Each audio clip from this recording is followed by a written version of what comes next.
வணக்கம் நண்பர்களே, நான் நிற்கிற இடம் வந்து ஏர்போர்ட்டு வயர்லெஸ் ரோட்டு. அந்த இடத்துல இப்போ இந்த ஒரு வீடு செய்ய போகிறேன் பாருங்கள். ஒரு இப்போ தான் கட்டியிருக்கிறாங்க, கட்டி ஒரு வருஷம் வீடு. வீட்டை காட்டுறேன் உங்களுக்கு பாருங்கள், ஃபுல்லாக காட்டுறேன்னு பாருங்கள்.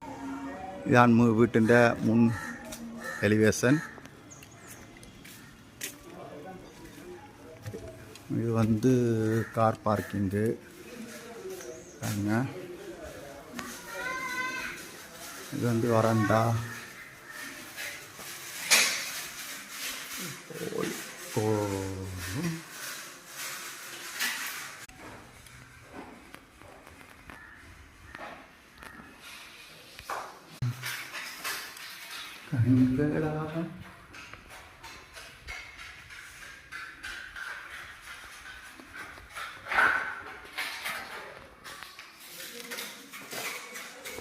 ஓகே நண்பர்களே, வீடு முடிச்சுட்டு நான் உங்களுக்கு போட்டு அனுப்புகிறேன். வீடியோ அடுத்த போட்டு